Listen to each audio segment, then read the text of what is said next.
Rist. Väärismetallist juveel, mida me kanname oma kuldse keti otsas kaelas.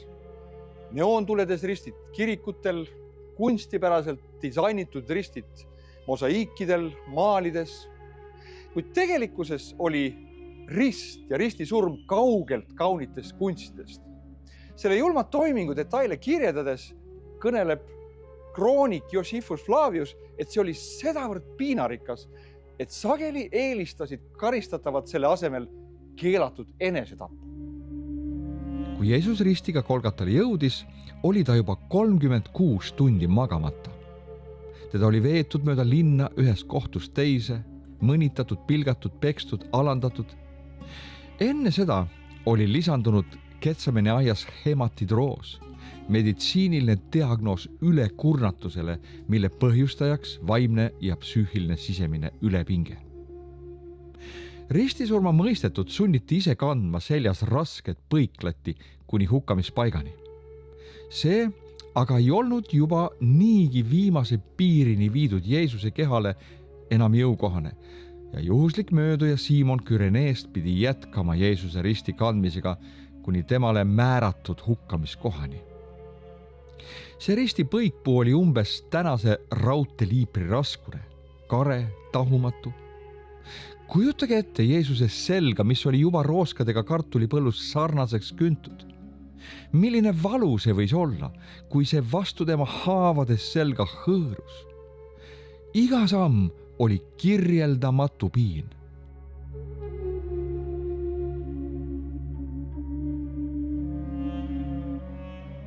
Kõnnime mööda tänavat, millele täna on antud ladinakeelne nimetus Via Dolorosa ehk valutee.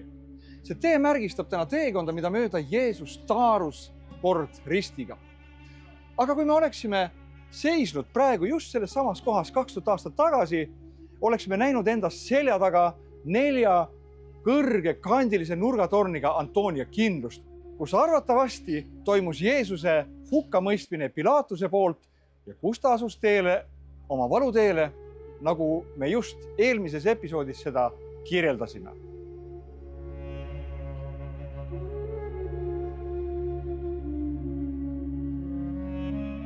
Jeesuse ristilöömise koha suhtes ollakse aga väga erinevatel arvamustel. Nominaalsed kristlikud kirikud on enamasti vankumatult veendunud selles, et see koht on tänases Haua kirikus. Protestantlikud ususuunad käivad aga seda kohta tähistamas vaikses aias, kus on kaljuhaud ja mille eest möödus Jeesuse ajal tee põhja suunas. Seisame ristmikul suutmata otsustada, kumma versiooni kasuks siis teha otsuse, kus päriselt toimus see sündmus. Kummal on õigus? Kas nendel, kes käivad kirikus, siis me peaksime pöörama siit vasakule poole, siis kui nendel, kes käivad hauaaias tähistamas seda kohta, kus Jeesus suri ja tõusis ülesse, siis me peaksime siit minema mööda ja pöörama paremale poole. Ma arvan seda, et me ei hakka siit tegema mingisugust oma versiooni, vaid me käime ära mõlemas kohas, siis te saate otsustada ise, kumma versiooni kasuks uskuda. Kuna aga Golgata kiriku variant on palju vanem, juba 4. sajandist, siis on sellele teekonnale tänaseks märgitud erinevad peatuspaigad, kus midagi väidetavalt toimus.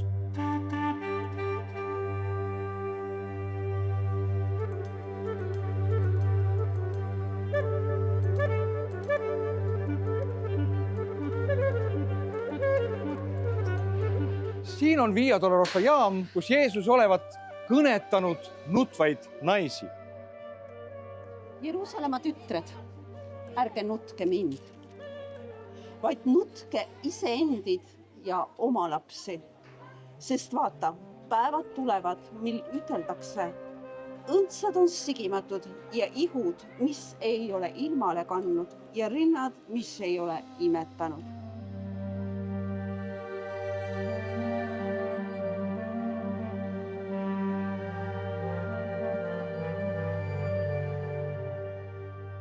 Siin on Via Dolorosa 5. jaam, kus Simon Kürenest kandis Jeesuse risti mööda seda tänavat Golgata mäe poole.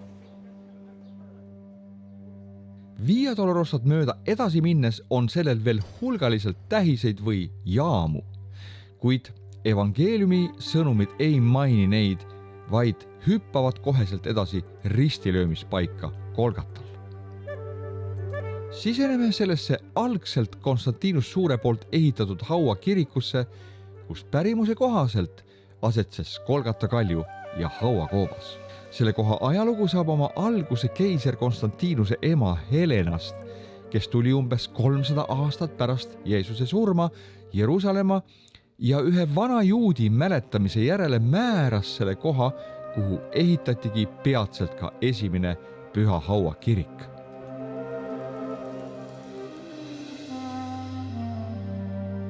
Esimene hauakirik oli väga võimas ehitis võrreldes tänasega, sest ajaloo jooksul on see kirik mitmeid kordi elanud läbi kas täielikku või osalist lammutamist, kas maavärinate, tulekahjude poolt või erinevat muud liiki laastamist. Täna me näeme kirikut, mis on suuresti ristisõdijate poolt taastatud pühamu.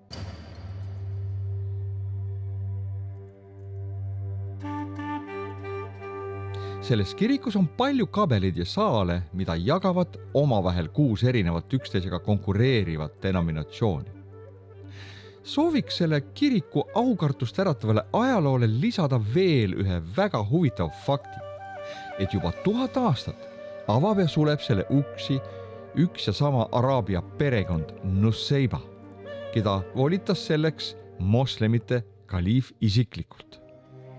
Sisenedes viib meid paremale üles trepp, kus on kalju risti asemega. Siin käivad kristlased üle maailma, et kas või kordki puudutada seda kohta, kus seisis Jeesuse rist. See on paljudele kõige püham koht maailmas. Uurida seda kaljut võime näha 3 auku, kus asetsesid evangeeliumites kirjeldatud 3 risti.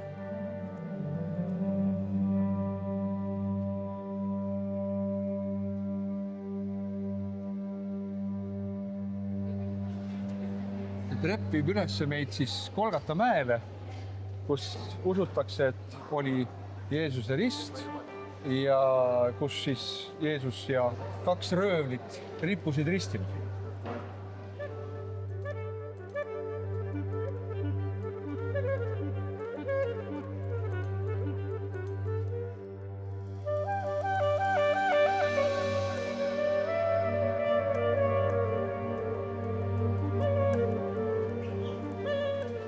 Kalju, mis on selle klaasi all, on siis see Golgata mägi ja seal on 3 ristiauku, kus olid siis Jeesuse rist keskel ja 2 pool röövliristid. Inimesed lähevad sinna ja kummardavad ja katsuvad seda kaljut pikas järjekorras.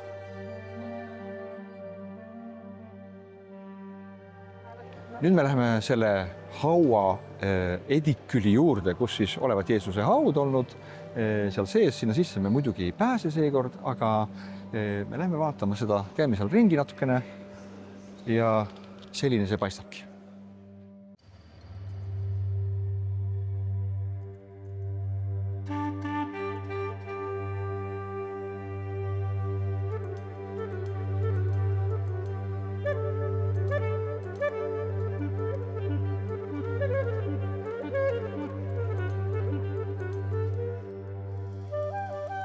Järgnevalt aga räägime teile detailselt sellest, mida endast üldse kujutas ristilöömine tollel ajal. Ristilöömise peamine eesmärk ei olnud inimeste surmamine. Selleks oli palju lihtsamaid viise. Ristilöömine oli psühholoogiline sõda ja propagandameetod Rooma ülemvõimu kehtestamiseks. Rooma kodanikke seevastu ei tohtinud karistada ristilöömisega ükskõik kui ränk ka nende kuritegu oleks.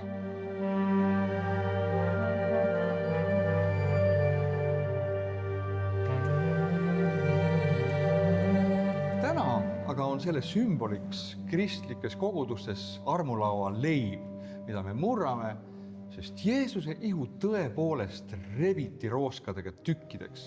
Või nagu Jeesus selle kohta ütles, see murtakse. mu selja peal on kündjad kündnud, nad on ajanud pikki vappusid. Ja ma annan selle kätte su piinajaile, kes ütlesid sulle, kummarda, et saaksime sinust üle käia. Sa andsidki oma selja maaks käijatele tänavaks.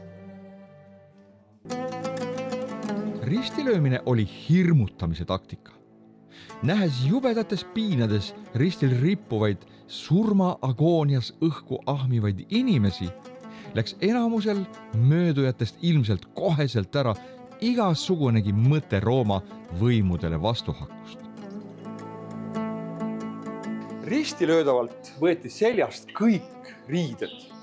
Ta löödi ristile täiesti ihualasti, et kõigele valule lisanduks ka veel võimalikult palju häbi ja alandust.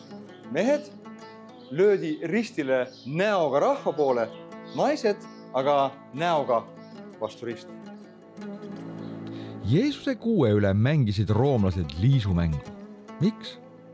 Sest see oli enam kui riideese. See oli püha mehe reliikvia. Kuuel oli eriline tähendus. Usuti, et see oli autoriteedi ja väe edasikandja. Nii sai kellegile Rooma sõduritest taoline loteriivõit, kus Rooma kiivrist võetud sedelile kirjutatud nimega sõdur sai tema kuue omale. Siin on aga meile järgmist mõtteainet. Jeesus oli surmavõitluses meie pattudega karistatud ristil, kuid samal ajal võistlesid Rooma 4 sõdurit selle üle, kes saab endale parimad Jeesuse riided. Siin all käib võitlus selle üle, kes endale saab parimad riided, autod, korterid, rohkem raha, aga üleval võitleb Jeesus meie päästmise eest.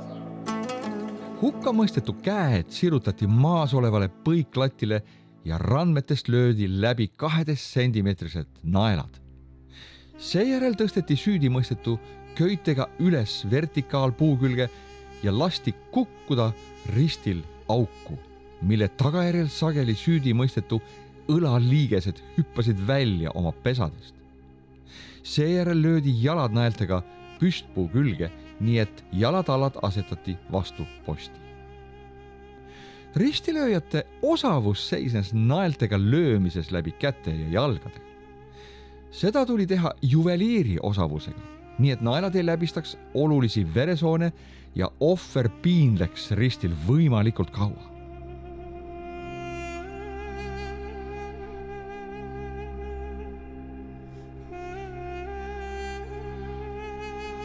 Ristilöödu keha raskus surus kopsudele ja see ei lubanud tal hingata.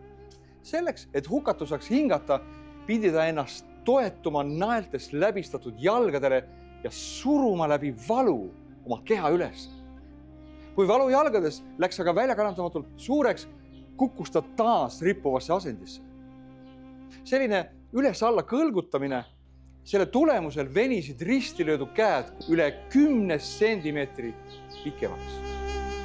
Ekstreemses kuumuses hakkas ohver peatselt kannatama veepuuduse käes. Tema kopsudesse voolas vedelik, mis muutis hingamise veelgi raskemaks. Kuid kui jänu ja kurnatus hakkasid oma mõju avaldama, võis surm olla siiski veel päevade kaugusel. Tunnid venisid, iga minut ristil rippujale on kui igavik. Iga hingetõmme nõudis tohutut pingutust, kuid siis ühtäkki hakkas Jeesus ristil rippudes kõnelema. Aga Jeesus ütles, isa, anna neile andeks, sest nad ei tea, mida nad teevad. Jeesus rääkis ristil. Mida see talle praktilises mõttes tähendas? See tähendas, et ta pidi end iga sõnapaari järele üles tõstma, mis põhjustasid kirjeldamatut valu. Ta sai rääkida ainult välja hingates. See oli kujuteldamatu valu, piin ja pingutus, mida oleks palju kergem mitte teha, aga see oli tema jaoks väga vajalik. Kuid Jeesusel oli oluline hetk kõnelemiseks. Ta palvetas oma piinajate eest neile andestades. Ta ei soovinud lahkuda sellest elust kibedusega ülekohtuste vastu. kui Jeesus kasutas oma viimaseid jõujääke, et anda andeks, siis kuidas on lugu meie andeks andmisega? On veel üles tähendatud üks teinegi Jeesuse vestlus oma saatuskaaslastega, 2 röövliga, kes olid tema kõrvale risti löödud. Siis teine poodud kurjategijaist pilkas teda ning ütles, eks sa ole Kristus, aita iseennast ja meid. Aga teine kostis ja sõites teda ning ütles, kas sinagi ei karda Jumalat? Kuna sa ise oled ju sama karistuse all. Meie küll õiguse poolest, sest me saame kätte, mis meie teod on ära teeninud, aga see sinane ei ole teinud midagi ebakohast. Ja ta ütles, Jeesus, mõtle minule, kui sa oma kuningriiki tuled. Ja Jeesus ütles temale, tõesti ma ütlen sulle, täna pead sa minuga olema paradiisis. Ülimalt hämmastav tseen. Vaatamata oma valule ja agooniale leiab Jeesus veel jõudu, et andestada ühele röövlitest ja tegeleda temaga taevasse paradiisi pääsemisega. Selline oli tema elu ja isegi tema surm. Ta ei keskendunud kunagi vaid endale, aga alati otsis võimalust aidata teisi. Kuid üks olulisemaid sõnu, mida Jeesus ristilt kuulutas, puudutas tema ema. Johannese 19:25 ütleb meile sedasi. Aga Jeesuse risti juures seisid tema ema ja ta ema õde Maaria, Kloopase naine ja Maaria Magdalena. Kui nüüd Jeesus nägi risti kõrval seisvat oma ema ja jüngrit, keda ta armastas, ütleb ta emale, naine, vaata, see on su poeg. Pärast ütleb jüngrile, vaata, see on su ema. Ja sest samast tunnist võttis jünger ta oma kotta. Jeesuse aegne ühiskond erines oluliselt meie ajast. Ja just selle poolest, et see oli meeste maailm. Täna on meil naised tööl juhtivatel kohtadel, nad on presidendid, peaministrid, ettevõtjad. Kuid Jeesuse ajal pidi igal naisel olema mehe kate tema üle. Kas abikaasa või poeg või vanem vend. Ilma pojata oleks Maaria automaatselt sattunud ühiskonna põhjakihti. Ta oleks olnud vaene, kerjus. Kuid siin enne veel, kui Jeesus heidab hinge, ütleb ta Johannesele, et see võtaks tema ema oma autoriteedi alla.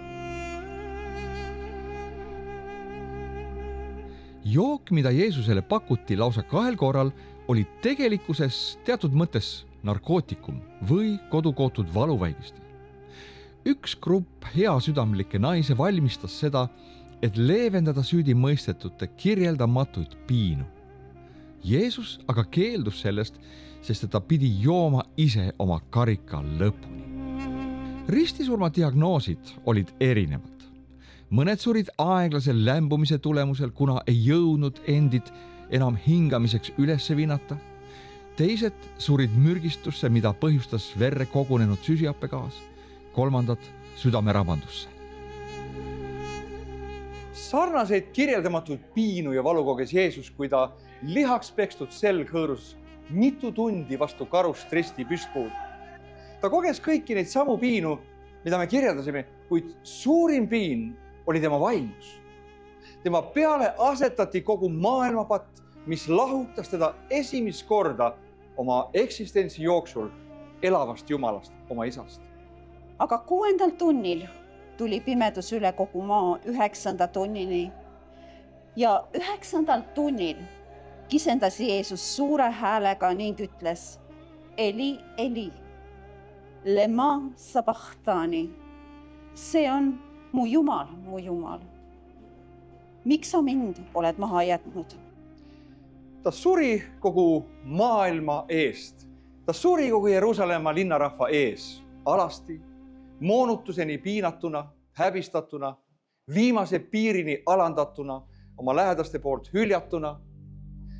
See oli jälestatav jälk, see oli südant iimeldava ajav, eemale tõukav, nagu seda kirjeldab Jesaja. Ta oli põlatud ja inimeste poolt hüljatud, valude mees ja haigusega tuttav. Niisugune kelle pealt silmad ära pööratakse. Ta oli põlatud ja me ei hoolinud temast.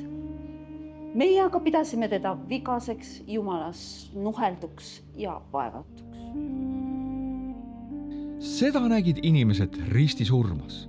See oli neetute surm. See oli kõige suuremate kurjategijate surm.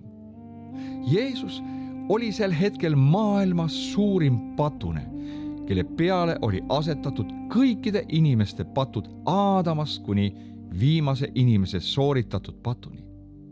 Tema kandis ristile kogu maailma patu, olles ise ainus õige.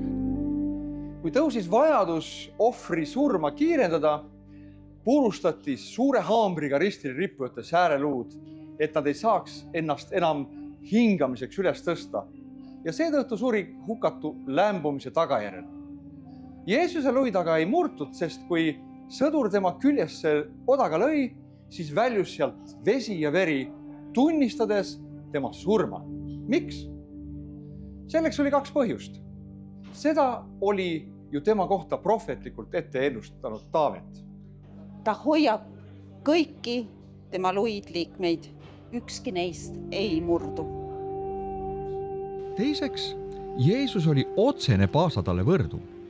Kui Iisrael sai instruktsioonid Jumalalt esimese paasatalle valmistamise kohta, siis üks nõue oli, et paasatalle konte ei tohi katki murda. Aga Jeesus kisendas jälle suure häälega ja heitis hinge. Mis oli siis Jeesuse surma diagnoos õieti? Seda ei põhjustanud mitte odolöök tema küljesse, ta oli juba tegelikult enne surnud. Jeesuse 3 viimast sõna olid, see on lõpetatud. Aga mis asi see oli, mis oli lõpetatud? Jeesus oli sooritanud lunastustöö. Ta oli terve ja tugev mees oma parimates aastates. Loomulikult oleks ta pidanud ristil piinlema päevi, kuid kui lunastustöö oli täiesti lõpetatud, siis ta lihtsalt andis oma vaimu isa kätte. Templi eesriide ülevalt alla rebenemine oli Jumala märk sellest, et viimane ohvritall oli ohverdatud. Ja nüüd ei ela Jumal enam selles paksu eesriidega eraldatud 3x3 meetrises toas, vaid iga temasse uskuja on nüüd püha vaimu tempel, kelles ta elab. Algas uue lepingu ajastu. Peale surma läks Jeesus surmavalda ja vabastas need, kes olid elanud õiglaselt Jumalale enne teda. Seda ilmestab meile Jeesuse lugu Luuka 16. peatükis, mis räägib Abrahamist ja vaesest Laatsarusest. Need olid nüüd minemas surmavallast ülesse Jumala taevasse ja tulid läbi oma tuttavate juurest lihtsalt nendele tere öeldes. Ja hingamispäev oli tulemas. Aga naised, kes Galileast olid teda järginud, käisid kaasas ja vaatasid hauda ja kuidas tema ihu sinna pandi. Ja kui nad olid tagasi tulnud, valmistasid nad lõhnarohte ja salvi, aga hingamispäeval nad seisid rahul käsu järele. Milline oli see haud, kuhu Jeesus maeti? Külastades täna Püha Haua kirikut ja sisenedes sealsesse hauda, ei saa siit küll mingit pilti evangeeliumites kirjutatu järele. Kõikjal ripuvad ikoonid, plekist läikivad temaatilised ornamendid ja õlilambid. Isegi kui see peaks olema Jeesuse õige haud, siis ei vasta täna siin nähtu evangeeliumites kirjeldatule mingil moel. Et saada parimat ettekujutust sellest, milline oli Jeesuse haud, siirdume välja Damaskuse väravast ja läheme kohta, mida kutsutakse hauaiaks. Siin on haud, millest saame parema ettekujutuse, milline võis see õige haud olla, isegi siis, kui see ei peaks olema just see õige.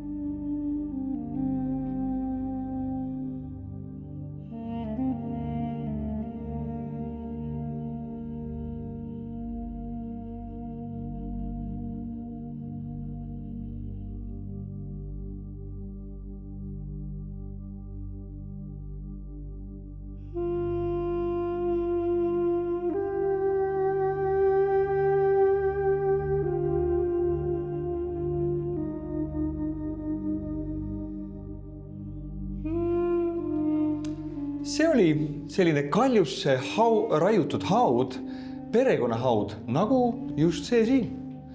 Kui me vaatame siia poole, siis me silmame siin, et siin on nagu 2 sellist hauakohta, kuhu kavatseti siis matta perekonnaliikmeid, ehk siis Joosep Aritmaatiast, kes oli selle aia omanik, ka selle haua omanik. Kui me uurime väga hoolega neid hauakohti, siis me näeme, et seda vasakpoolset hauakohta on kiiruga uurendatud pikemaks. Järelikult maeti siia keegi, kelle haud see algselt ei olnud kavandatud. Ja ka siia maeti keegi, kes oli kasvult pikem, kes ei oleks pidanud siia saama maetud, näiteks nagu Jeesus. Selle haua sulgemiseks on siin väljas haua ees kaljusse raiutud renn, mida mööda veeretati ümmargust rasket kivi. Haua välisseinast võib selgesti näha murdunud raudpoltide jälgi, mis tõendavad, et see haud oli kindipitseeritud, just nagu evangeeliumites on kirjas. Suurkohtu liikmena oli Joosepil autoriteeti ja ta sai loa matta Jeesust oma hauda. Kuna aga olid algamas paasapühad, oli vaja kõik ristil surnud kiiresti maha võtta ja kiiruga matta, et nende kehad ei jääks ristile pühadeks. Nii maeti Jeesus rikka inimese hauda, mähiti kallisse lõuendisse ja veeretati kivi hauale nagu iga teise surnud inimese puhul. Kuid sündmused, mis hakkasid aset leidma selles hauas, on saanud meie usu aluseks. Sellepärast ei külastata seda hauda mitte sellepärast, et Jeesus on siia maetud, vaid sellepärast, et Jeesus on siit üles tõusnud. Aga sellest räägime juba üksikasjalikult järgmistes episoodides.